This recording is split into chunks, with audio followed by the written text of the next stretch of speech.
laughter is indescribable. You can't feel it, you can't touch it, but its presence is there.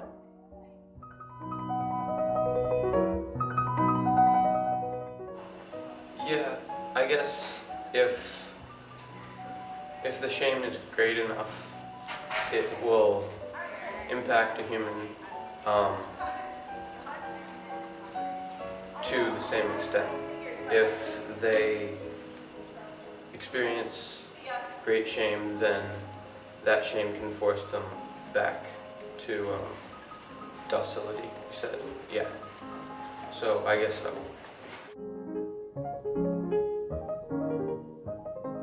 Society has kind of made it so that natural impulses have become secondary. People can fall back on government, on social norms, and their natural impulses have become less and less, and they don't need to rely on their own knowledge as much as they probably have needed to in the past.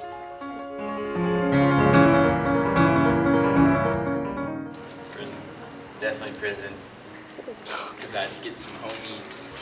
Mental hospital is like sketchy. There's a bunch of weird people. They're crazy. Yeah. Like prison, federal prison. I would go to a mental hospital. Definitely. Only because I know what federal prisons are like. Not that I've been there. I know the jockeys too. Yes, I would go to a mental hospital. Why do you think that would be easier? I don't necessarily think it would be easier, especially if you have a mental health problem. I think it would be a better choice if I did have a mental health problem and that was my choice. It would be a better place for me because I know I can get the treatment that I needed in order to become more of a productive citizen. Yeah, I don't think a federal prison will definitely not. Maybe a state prison might help you with that. A federal prison won't with the rehab approach. Yes. Mental hospital, so you can break out. Yeah, probably. I would say that too. Yeah, same. Because you can act like you're insane, but then you're actually not insane. So then you devise a way to release all the insane inmates, and then you can slip out in the crowd. Probably a prison, because if you're in a mental hospital, you're like considered crazy.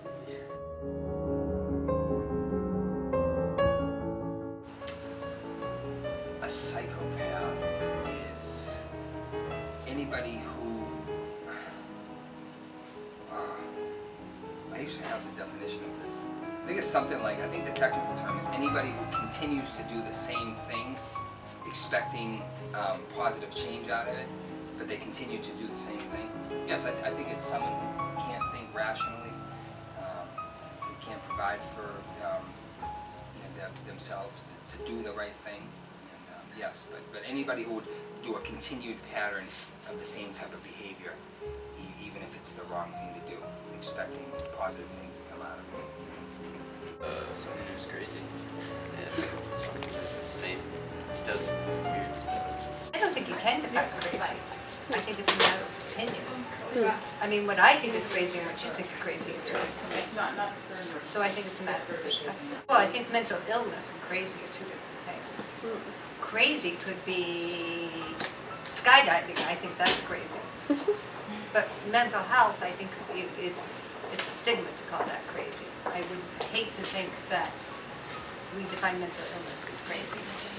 I think I like to think of crazy as what we do for more of entertainment.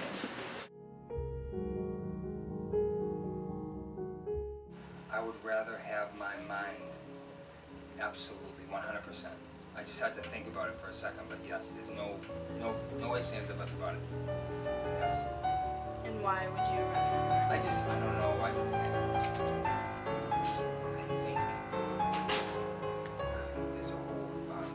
there's a term, kill the head and the body will die. And I think people say that for a reason. This basically, your head controls everything. Physical limitations, there are ways that you can supersede that and recover from that. But if your mind is not right, then everything breaks down. So it's basically, I think, the engine that drives any type of progress, you know, is your brain and your mental capacity. So yes, I would absolutely choose my mind. Absolutely choose my mind over my body.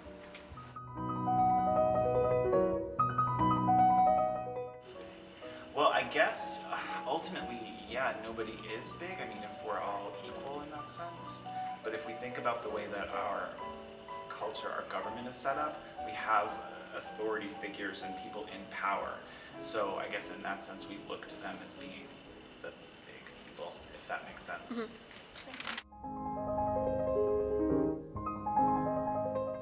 I think that's kind of common no matter what time period you're looking at. Any sort of, I don't know how you want to say it, mischief or outburst or whatever, I think is in some way trying to undermine authority or to question it in some way. I think males are dumb.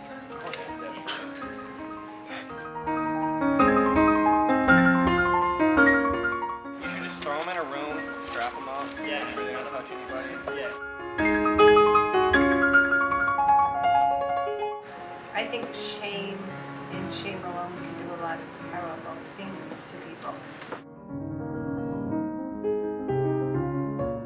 So in The Crucible, the character of John Proctor is about the Salem witch trials, in case you probably studied that at some point in middle school. So John Proctor, one of the main characters, doesn't want to sign a confession admitting to witchcraft because he's not guilty of witchcraft. He wants to, he's forced to sign it so he can save his life, but then in the end he rips up the confession because he wants to save his name. He wants to be able to die with dignity. So I guess that would sort of be my model in that I wouldn't want to do anything to jeopardize my character, my name. So I would rather just die with dignity.